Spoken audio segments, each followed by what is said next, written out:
Saya Rosmeita, saya seorang pengajar. Ada 2 pertanyaan untuk Bapak. Selama Bapak beberapa minggu ini jadi PLT, pencapaian-pencapaian signifikan apa yang telah Bapak lakukan untuk ibu kota tercinta ini? Oke. Dan pertanyaan yang kedua, kita kan tinggal di ibu kota ya, dan waktu itu kan sangat penting, apalagi di negara-negara maju. Kira-kira Bapak kapan menuntaskan masalah banjir dan macet ini yang udah bertahun-tahun kita nggak ada solusinya ya? Terus terang waktu itu kan untuk orang bekerja itu sangat berharga. Nggak mungkin waktu kita terus-terusan habis di jalan gitu, tersita saat berangkat kerja, pulang kerja. Kadang udah jenuh gitu dengan suasana yang seperti itu.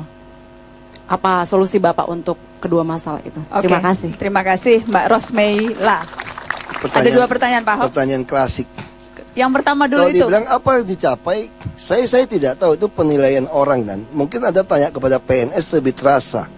Makanya kami mulai mengupload ke YouTube semua rapim. Lalu saya juga minta kepada PNS. Saya udah putuskan, PNS itu kan orang biasa masuk PNS ngelamar. Udah sampai di dalam, biasa tuh nunggu giliran jabatan. Sekarang saya tidak mau. Jadi PNS yang udah di dalam, dia boleh membuat karangan bebas. Saya ingin menduduki posisi eselon 2, 3, 4 itu apa? Oke. Itu harus dia isi. Yang 2, kalau dia ngisi itu, dia mesti tuliskan program dan strategi untuk mencapai programnya. Yang ketiga, dia mesti tuliskan yang tempat yang dia incer, di mana kurang baiknya. Nah, dia mesti email kepada psikolog Mabes Polri dan tembusan ke saya. Sehingga nanti eselon 2, 3, 4 itu betul-betul orang berebut kerjaan. Sama seperti ngelamar kerja. Oke. Nah, itu saya putuskan. Nah, soal macet gimana? Kalau perkiraan kami, kalau pesisir utara ini semua, kalau semua pengembang tidak nipu saya ya. Kalau dia nipu saya terlambat 1 tahun. Kalau dia tidak nipu saya, 3 tahun, Kapuk Kamal semua pusat ini tidak ada yang banjir. Dan Mogot semua nggak ada yang banjir. Grogol semua nggak ada yang banjir. Nah, yang itu kita akan tinggikan. Yang banjir di mana? Yang mode kampung Pulau Bukit Duri akan banjir. Tapi banjirnya pun nggak akan lama. Karena langsung airnya udah langsung lewat kan. Nah, tinggal di pesisir ini, sering sekali itu air nggak mau turun. Ini air laut lagi pasang. Kalau lagi pasang, air lagi datang, kamu butuh pompa yang besar. Butuh waduk yang besar. Nah, makanya waduk Pluit harus 80 hektar. Saya lagi nodong pengembang, kasih saya 30 hektar tanah Pandai Indah Kapuk. Saya mau bikin waduk. Itu 30 hektar kalau jual 30 juta 9 triliun. Kamu kalau kasih saya, kau tanda tangan 1 pulau. Kalau kamu nggak mau kasih kepada saya, sorry nggak mau tanda tangan. Jadi di Jakarta kalau mau jadi gubernur minta 1 triliun mah gampang sebetulnya. Asal jangan terlalu neken mereka gitu loh. Udahlah bos, cincai-cincai lah, daripada 15 triliun kasih gua 1 triliun lah. Kalau dapat 1 triliun deposito 5 miliar tiap bulan, makanya Anda butuh pemimpin yang jujur, kagak suka duit tau nggak? Itu penting. Karena 1 triliun sangat gampang dicari ya. Iya. Nah, soal macet, kami perkirakan kalau BUMD yang saya perintahkan tadi dalam rapat bisa jalan, 3 tahun bisa. Tapi dengan cara apa? Mohon maaf, saya paksa kalian naik transportasi umum. Wah, saya punya mobil, saya beli mobil banyak, silakan beli. Bayar pajak juga progresif, aku lagi naikin pajaknya. Dan di parkir sembarangan gue derek. Aku udah ketemu caranya sekarang. Kalau pakai TV ring, kamu nggak takut sama saya. Saya cari-cari, ketemu perda mengatakan kalau di derek harus bayar 500 ribu. Parkir sembarang TV ring 10 ribu hakim putusin. Kalau ini nggak usah. Jadi kamu parkir sembarang, ku derek, ku taruh di lapangan, ongkos derek bos 500 ribu. Bonyok kamu, store ke bank. Kalau nggak bisa. Aku cari akal nih kayak ginian. Nah, terus saya mau sediakan bus gratis. Ya nanti kamu boleh beli mobil. Udah bus saya cukup, saya akan kirim surat kepada SPBU semua nih. Kan saya nggak berhak melarang bensin subsidi kan. Aku akan kirim kepada SPBU, kan dia mesti minta surat izin usaha dari saya. Izin usaha diberikan kalau tidak ada jual bensin subsidi. Nah, belo nyahok deh lo. Nah, kamu nggak bisa, kalau nggak berduit, ya naik bus. Masih mahal, aku sediain bus tingkat gratis. Nah, kami lagi rancang 2016 baru bisa full. Nanti semua Jakarta ini nggak ada lagi yang ngetem kendaraan transportasi umumnya. Karena kami dengan transportasi Jakarta, PT ini akan bayar mereka rupiah per kilometer. Oke. Nah, itu akan kami lakukan. Ada pertanyaan dari Twitter Pak Ahok yang sudah masuk dari Iria @Iria 2003. seandainya disuruh pilih antara DKI 1 atau Mendagri, pilih yang mana dan apa alasannya? Ya DKI 1 lah. DKI 1? Kecil-kecil kan presiden juga gubernur kan. Jadi menteri kalau presidennya saya nggak sepaham gimana? Dipecat tengah jalan. Jadi Kalau gubernur kan tunggu 2017 baru dipecatnya.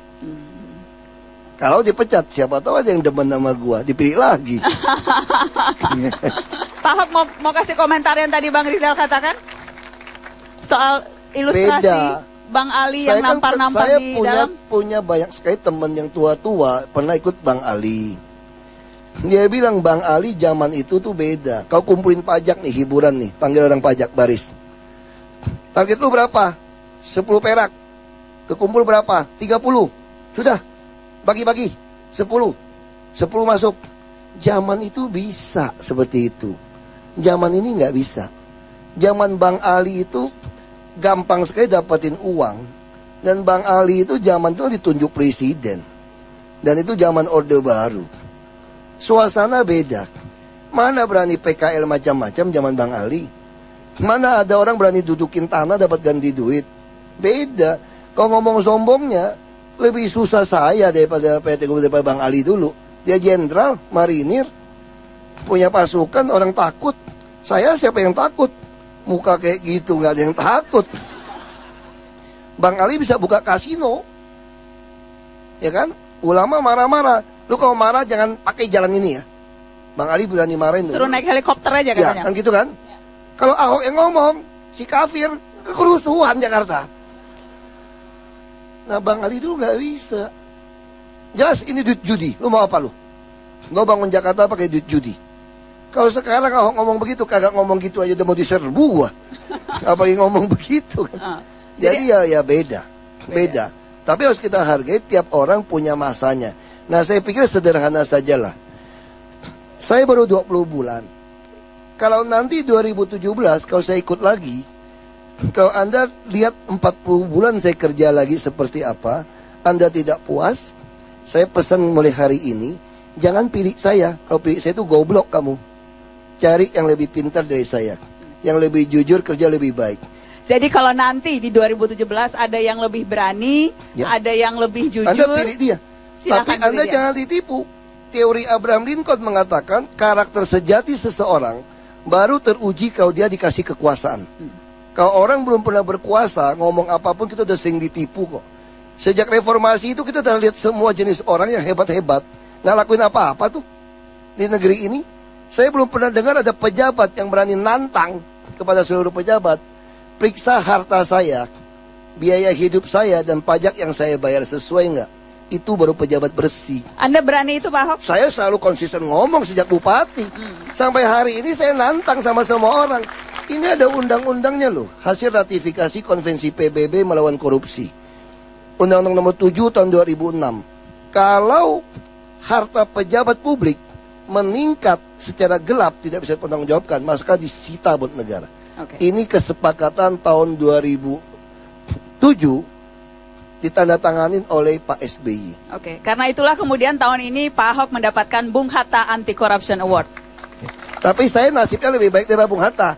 Lebih baik? Saya dari muda udah pakai sepatu beli soalnya. Bung Hatta sampai meninggal. Bung Hatta sampai meninggal nggak bisa beli beli. Karena adik saya sekolah di Swiss, jadi dari pabrik beli kirim terus dia. Ya gitu deh. Baik, Pak Ahok terima kasih banyak sudah hadir di Mata Najwa ulang tahun DKI Ahok dan Ibu Kota. Boleh kita berikan tepuk tangan yang meriah?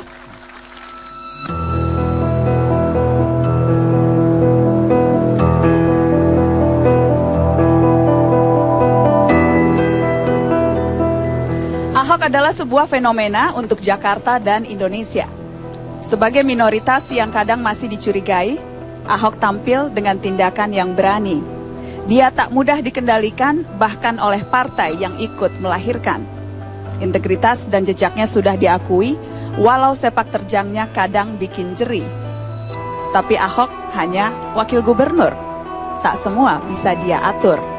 Sebagai gubernur sementara, Ahok memimpin dengan banyak kendala. Dia harus siap ambil kebijakan walau undang-undang memberinya batasan. Birokrasi harus terus diawasi, tapi setumpuk berkas administrasi tetap wajib dia teliti. Inilah dilema pejabat sementara yang dihadapi Ahok hingga beberapa bulan berikutnya. Selamat ulang tahun Jakarta, panjang umur ibu kota. Seperti inilah pemimpin Anda. Semoga dapat memimpin dengan berani dan bijaksana.